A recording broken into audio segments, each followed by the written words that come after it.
Anka ala tanu kabara sebeke kabare kada andaba alaye kasali chaya ala kiraka yasa ana hera soro kiyama shokere kaere baraya ikramu kadanani. Aouzu billahi minash shaitanir rajim. Bismillahir rahmanir rahim. Fidèles téléspectateurs de la MTA francophone, assalamu alaikum wa rahmatullahi ta'ala wa barakatuh. Merci de nous prendre en marche pour un nouveau chapitre de Ciel Nouveau. Aujourd'hui, nous parlerons d'un événement majeur au sein de la communauté islamique Ahmadiyya, la Jalsa Salana. La Jalsa Salana est un événement important qui draine hommes, femmes, vieux, vieilles, enfants, ainsi que des sommités, des hommes politiques, des hommes des médias, des chefs traditionnels, tous réunis dans un même lieu afin de partager avec ces derniers le message de la communauté islamique Ahmadiyya. Quel est l'historique de cet événement? Quelle est la portée spirituelle de cette rencontre? Le lieu de la Jalsa Salana est-il le lieu du pèlerinage des Ahmadis? Voilà autant de questions auxquelles nous allons nous atteler à répondre avec nos différents invités. Alors, pour en débattre, nous avons sur ce plateau Mourabi Abdussalam Touré. Assalamu alaikum wa rahmatullah. À côté de lui, nous avons Mourabi Mohamed Zaleh. Assalamu alaikum wa rahmatullah. Wa alaikum salam wa rahmatullah. Alors, merci d'avoir accepté notre invitation. Merci bien. Nous allons parler aujourd'hui de la Jalsa Salana, événement majeur au sein de notre communauté. Alors, Abdussalam Touré, j'ai envie de vous poser la question. Comment peut-on définir la notion du Jalsa Salana? Effectivement, Jalsa Salana, c'est un thème que nous employons en ourdou. Voilà, qui Jalsa veut dire, comme on appelle, un rassemblement ou bien une rencontre. Salana se réfère à l'année. Donc Jalsa Salana veut dire une convention annuelle. Voilà. Dans la Jamaat, Jalsa Salana, c'est une rencontre ou une convention qui a lieu une fois chaque année dans chaque pays. Okay? Nous avons aussi la Jalsa internationale qui a aussi lieu une fois par an. Voilà, c'est une convention au fait de façon générale qui a lieu une fois par an. Et dans cette rencontre-là, nous avons tout le monde qui participe au niveau de la Jamaat, que ce soit les femmes, les hommes, les enfants, tout le monde. Voilà, parce que cette rencontre-là a des objectifs assez précis et très importants. La Jalsa Salana est pour la Jamaat une convention qui est très importante car le Messie promis en a fait mention dans ses dires. Voilà. Pendant la Jalsa, nous avons différentes opportunités parce qu'elle vise à augmenter la foi ou à exalter la foi de l'être. Donc, dans cette Jalsa, nous avons par exemple les prêches qui y sont. Nous avons des sujets qui sont traités. Ça peut être social comme religieux. Voilà. Et à travers ces prêches-là, ceux qui participent sont amenés à apprendre beaucoup de choses sur l'islam. En fait, c'est un moyen par lequel nous passons aussi pour faire comprendre le vrai message de l'islam aux hommes ou aux membres de la Jamaat. Parce que pas seulement les Ahmadis, parce que dans la Jalsa, nous avons aussi des gens qui viennent assister qui ne sont pas des Ahmadis. Voilà. Donc, à travers cela, nous diffusons le message réel de l'islam à travers le monde. En plus de cela, nous avons des occupations qui prennent aussi part dans cette Jalsa-là. Par exemple, nous avons la photographie, nous avons la sécurité. Donc, ces membres qui prennent part à ces différents postes-là, c'est un peu comme ils faisaient des efforts sur la voie de Dieu. Donc, c'est aussi un moyen à travers lequel l'on fait des efforts sur la voie de Dieu. Voilà. En plus de cela, nous avons aussi les prières de Tahajjud que nous faisons durant ces périodes-là. Donc, tout cela contribue de façon générale à exalter ou à augmenter la foi de l'être. Voilà, à faire des efforts sur la voie de Dieu. Voilà, donc le Jalsa Salana, en un mot, c'est ce qui vise à augmenter la taqwa des Ahmadis et de tout ce qui participe. C'est ce qui vise à augmenter la taqwa de chaque Ahmadi, Mourabi Zaleh Mohamed. Oui. Alors, nous remarquons aujourd'hui que la Jalsa est ancrée, n'est-ce pas, dans nos traditions. C'est devenu pratiquement une tradition pour chaque Ahmadi, qui chaque année est tenu, n'est-ce pas, d'aller au Jalsa. J'ai envie de vous demander, est-ce que vous pouvez nous faire un peu l'historique n'est-ce pas, de cet événement majeur au sein de nos communautés? Ok. Tout d'abord, il faut reconnaître que c'est le Messie premier alayhi salatu wa salam qui a initié la Jalsa Salana. Ça, c'était au début de sa mission, quand il a revendiqué être le Messie promis. Ça, c'est en 1891. En ce moment, quand il a dit qu'il était le Messie promis sous l'ordre divine, bien sûr, donc ses contemporains l'opposaient de toutes les directions. Donc il y avait des attaques viles de ses contemporains. Donc le Messie promis alayhi salatu wa salam était très occupé pour la réforme. Il se souciait beaucoup pour la réforme de ses membres et il voyageait beaucoup et il devrait répondre, il devrait faire face à beaucoup d'allégations. Donc c'est dans cette circonstance que sous l'inspiration divine, donc il a organisé la Jalsa peut-être 3 jours pour rassembler tous ses partisans dans le but d'améliorer leur connaissance et bien sûr que leur spiritualité. Donc je reviens là-dessus pour dire que c'est en 1891 que le Messie promis a sélectionné 3 jours. Donc ça a été le 27, 28 et le 29 décembre 1891 que le Messie promis alayhi salatu wa salam a initié ça. Et dès en ce moment, quand vous regardez, l'amour, les gens n'ont pas l'amour du prophète sallam. C'est-à-dire que cette ardeur est morte, c'est-à-dire que les gens n'apprécient pas le prophète sallam en sa juste valeur. Donc, le Messie promis, dans cette quête pour réformer la société, et spécifiquement pour ses membres, donc il a organisé cette Jalsa. Et pour la première fois, la Jalsa consistait seulement, les participants étaient de 75 personnes. Donc, ce n'était pas un grand nombre. Donc, cette Jalsa a eu lieu à la Masjid Aqsa, qui se trouve à Qadian, là-bas. Donc, il a fait ces 3 jours. Et de 1891 jusqu'en 2007, le nombre a accru. Donc, jusqu'en 1907, le nombre allait jusqu'à 2000. Donc, c'est-à-dire qu'en quelques bouts d'années, il y a eu une augmentation forte. Donc, jusqu'à la mort du Messie promis alayhi salam, le nombre a accru, a augmenté. Oui. D'accord. Ok.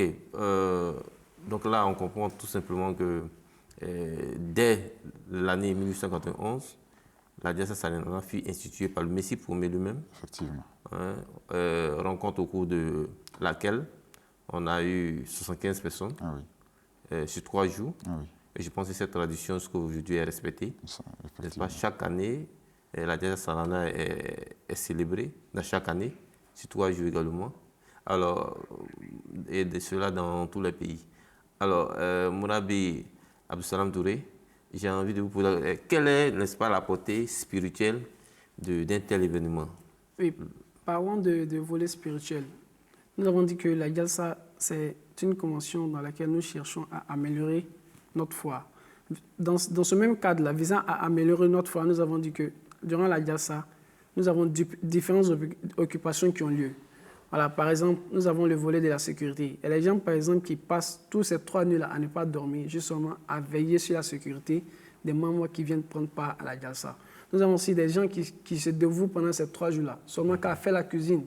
À faire la cuisine pour nourrir tout ce peuple-là qui vient participer à cette Jalsa.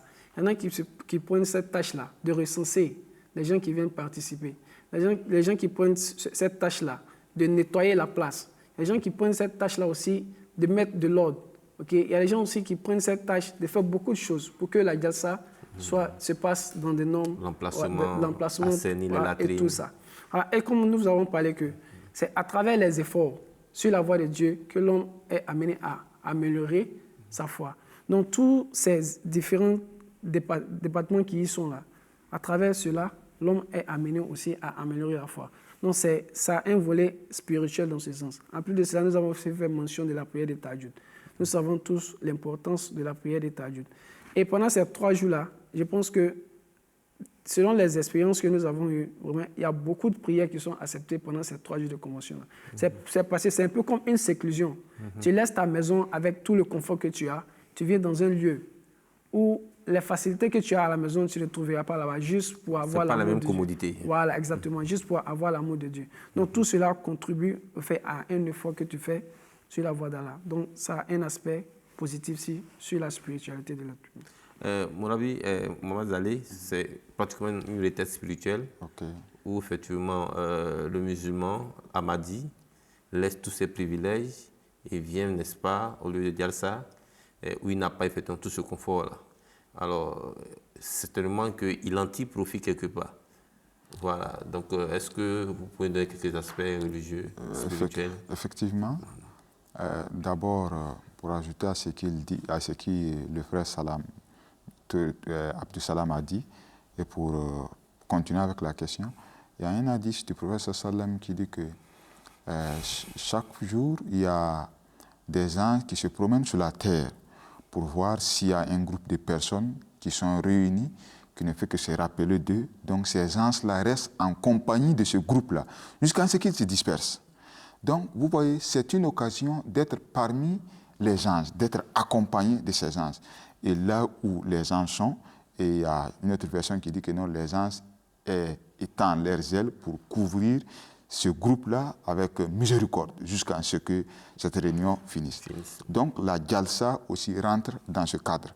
Donc pour revenir à votre question, bien sûr qu'il y a des choses, parce que la Jalsa a pour objectif d'améliorer, bien d'apporter plus de connaissances religieuses aux membres. Et quand vous avez la connaissance religieuse, vous savez comment procéder pour améliorer votre spiritualité ou bien pour grimper d'échelon dans votre spiritualité. Et le calife, le 5e calife, dans un de ses adresses, en s'adressant aux participants de la Jalsa, a dit que la Jalsa crée une atmosphère ou bien un environnement là où l'adoration de Dieu est favorable. Est favorable. Là où la prière nocturne et en congrégation est favorable. Donc il y a beaucoup de choses quand vous vous retrouvez. Donc c'est facile de mettre ces choses-là en pratique, ces œuvres d'adoration en pratique que quand vous êtes seul. Et d'ailleurs, vous voyez, le Messie promet alayhi salatu wa salam dit que lui, ses adhérents, c'est-à-dire que les Ahmadis, ont fait cette promesse de donner préférence à la fois aux choses mondaines. Donc la Jalsa est l'occasion de réitérer cet engagement. Et ses fidèles, et il dit encore que ses fidèles ont toujours donné de la préférence à leur vie à venir que ce vie de ce bas monde qui est vraiment très très éphémère. Donc la Jalsa a pour objectif de réunir tous ces ingrédients-là. Ok, Absalom Touré, on constate qu'au cours du Jalsa, il y a non seulement les Ahmadis, mais il y a aussi, n'est-ce pas, des sympathisants et des invités, des sommités, des hommes de médias, des hommes religieux, des responsables religieux, des responsables traditionnels qui sont invités. Alors j'ai envie de vous poser, comment est-ce que le Messie promis, alayhi salam, traitait ses invités lorsque ces derniers-là venaient au Jalsa? Effectivement, avant même de porter sur le volet Jalsa, le Messie promis de façon générale avec beaucoup de considération pour les invités. Parce qu'il avait reçu une révélation qui disait que Yati Kamen Kol Lefajik Amin. Pour dire que les gens viendront vers toi des pays lointains. Voilà. Juste pourquoi? Pour la recherche de la vérité. Okay. Il avait reçu une deuxième révélation qui disait que les gens viendront vers toi des pays lointains. Il ne faudrait pas que tu te lasses de ces derniers-là. Okay. Donc, lorsque nous regardons tout cela, le Messie promis prenait cela comme on appelle, un ordre qu'il a reçu de Dieu. Voilà, parce qu'un prophète, c'est celui qui s'est rassuré que l'instruction qui lui a été donnée par Allah soit établie à la lettre. Voilà. Donc, il s'est rassuré que ces invités-là ne manquent de rien. La Jalsa aussi est inclus. Je parle aussi à part la Jalsa, les invités même qui rendaient aussi visite au Messie promis, alayhi salatu wa salam, aussi bénéficiaient de ces services-là. Par exemple, il y a 2 incidents dont je vais faire mention. Il y a un, par exemple, qu'il avait tellement de sympathie et d'humilité envers ces invités-là que parfois, même lorsqu'il manquait de moyens, sa femme était arrivée parfois à vendre même ses bijoux pour pouvoir collecter de l'argent pour qu'on puisse s'occuper de ces invités-là. En plus de cela, il y a un des invités, un des compagnons qui a fait mention de cela que, une fois, il a rendu visite au Messie premier, alayhi salatu wa salam. C'était une période de fraîcheur. Okay? Alors, le Messie premier l'a accueilli avec beaucoup de sourire et d'humilité. Lui a donné un endroit pour qu'il puisse rester. Voilà. Nous voyons un peu dans ce cadre-là comment est-ce que le Messie promis avait de la considération pour ses invités. Il a aussi donné beaucoup d'instructions au niveau de la jalsa concernant les invités. Voilà, parce que c'est des gens, il dit, il y a des gens qui viennent pour chercher la vérité. Donc, que tu connaisses la personne ou que tu ne le connais pas, c'est un devoir sur toi de t'occuper de ces derniers-là. Voilà. Donc, il a mis en place ou il a donné des instructions que nous devions suivre afin que ces invités-là puissent se retrouver dans un environnement où ils se sentent beaucoup plus à l'aise, où ils se sentent dans un endroit vraiment où la foi règne. Voilà, c'est au fait le message qu'il voulait leur donner, faire comprendre que l'islam reflète, l'Ahmadiyya reflète le message réel de l'islam. Voilà, donc partout où tu te trouves, amis tes frères, c'est un peu comme tu es à la maison.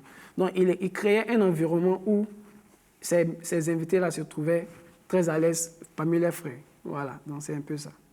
Alors, Mourabi Zal Mohamed, aujourd'hui, l'organisation de la Jalsa n'est plus un événement anodin, puisque ça draine assez de monde, ça draine assez, n'est-ce pas, d'Ahmadis, au point où certains disent que les Ahmadis iraient là-bas pour célébrer, n'est-ce pas, leur pèlerinage.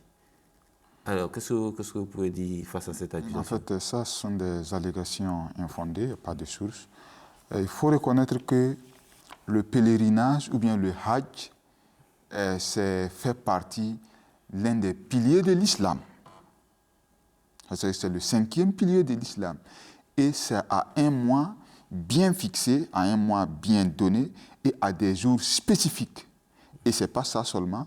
Vous avez aussi des rituels ou bien des prières qu'il faut faire là-bas.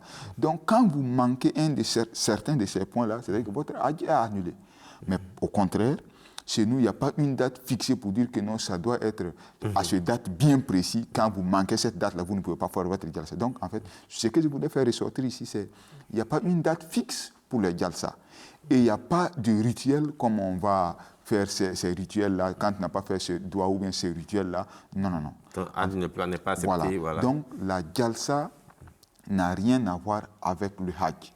Donc, nous faisons le Hajj. Même pour aller à Hajj, il y a des conditions qu'il faut réunir pour partir. Donc, la jalsa... Et le lieu est connu. Voilà, et le lieu est connu. Le lieu est connu, la date est connue, le mois est connu, les rituels sont connus. Donc, alors que par contre, le cas de la jalsa, ce n'est pas ainsi. Donc, vous êtes libre de choisir une date qui vous convient pour faire votre jalsa. Donc, ça, c'est une allégation vraiment infondée. Il n'y a pas de fondement sur ça. Absalam Touré, encore des préjugés sur la communauté. Oui, exactement comme le frère Zalé vient de mentionner. Je pense que ces personnes-là, nous pouvons les classer en 2 ou 3 catégories.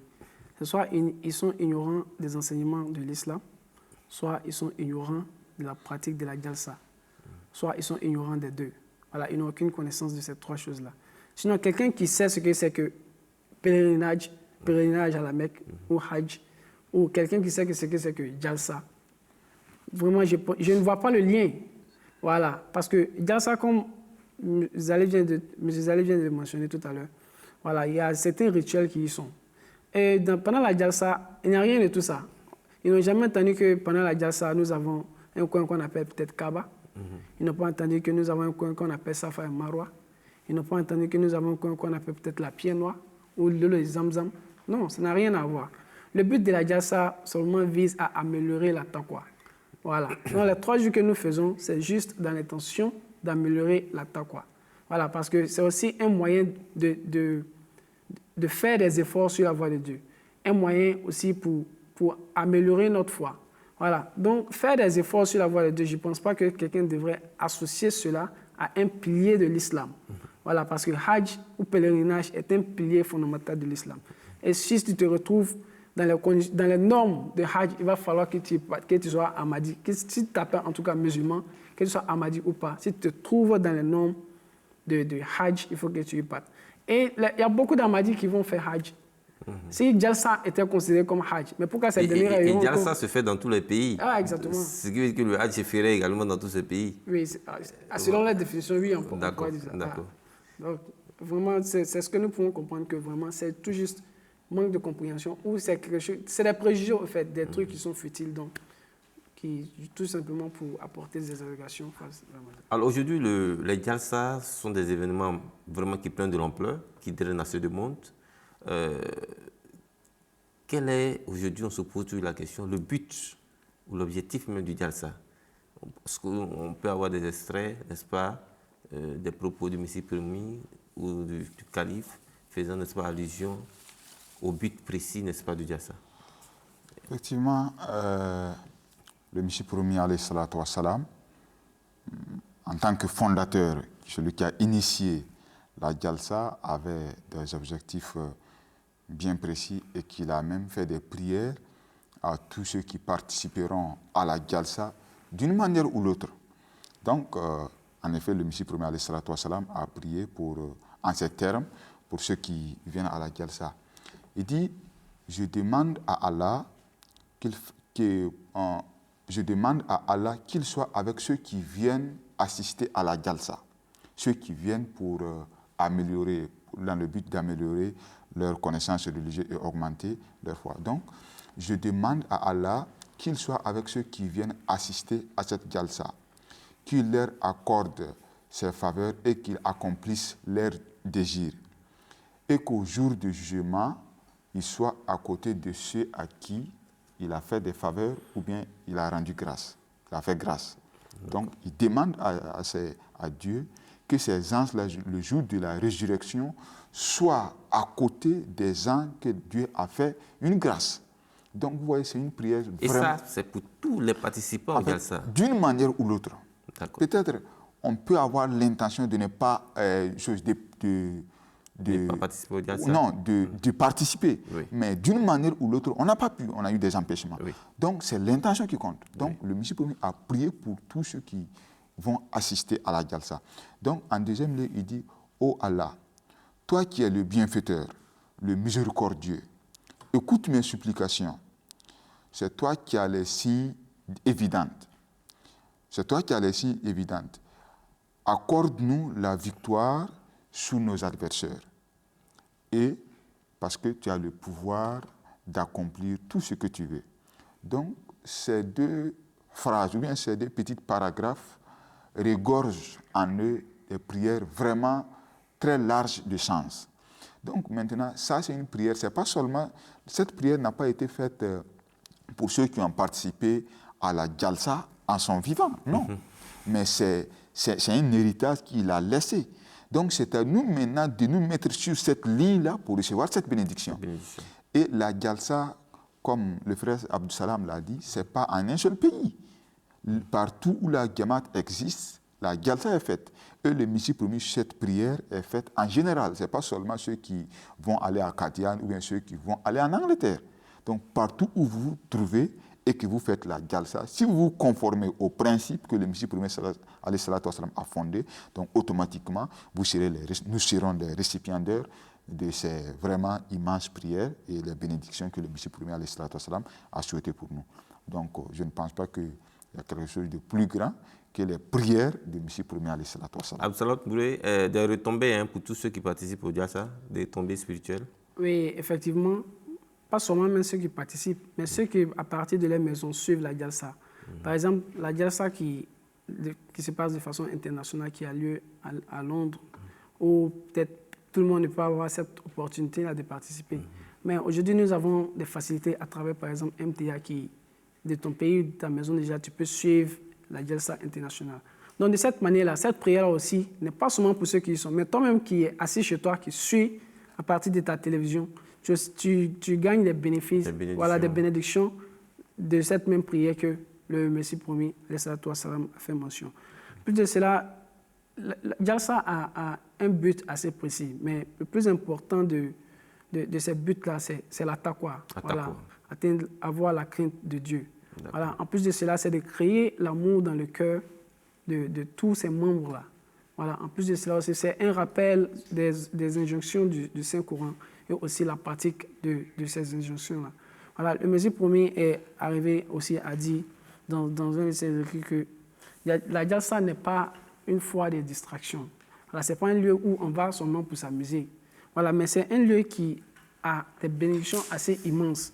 Il dit que c'est un trésor immense qu'il offre, qui suffira pour enrichir un pauvre. D'accord. Voilà, la bénédiction que tu gagneras dans cette jalsa-là, ça suffira pour enrichir un pauvre. Et il dit que tout Ahmadi qui participera à cette jalsa, voilà, ça sera suffisant pour nourrir. La bénédiction que tu gagneras dans cette jalsa sera suffisante pour nourrir toi et ta famille. Ok, quelques inquiétudes relevées par le calife lors du jalsa et en même temps votre mot de fin. Oui, exactement.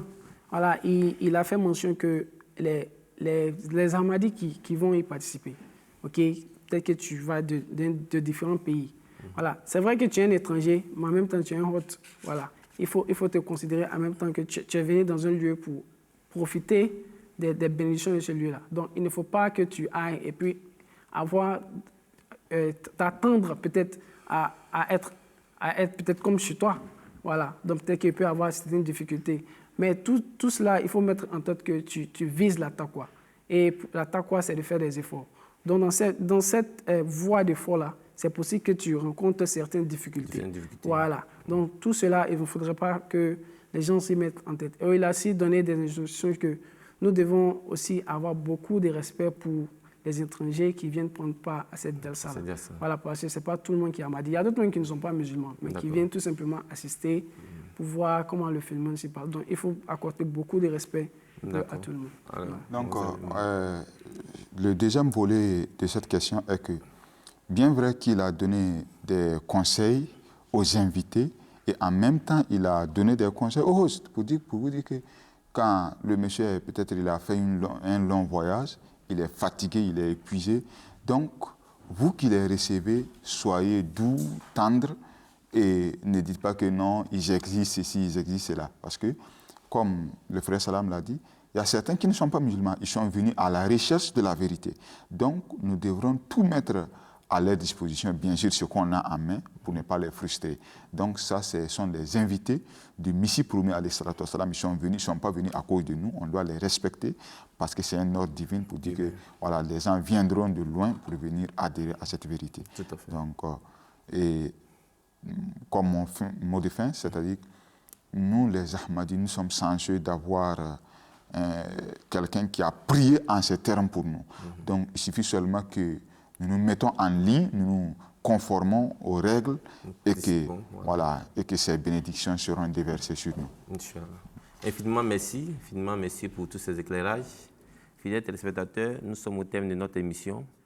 La Jalsa Salana est l'un des rares événements spirituels organisés dans le monde et là où l'implantation de la communauté islamique ahmadiyya est effective.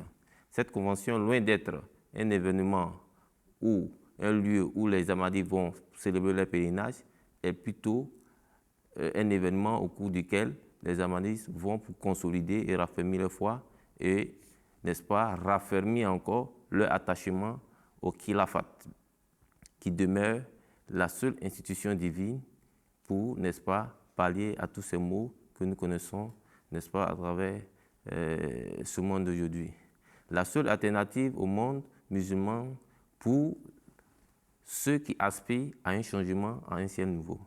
C'est ce, assalamu alaikum wa rahmatullahi ta'ala wa barakatuh.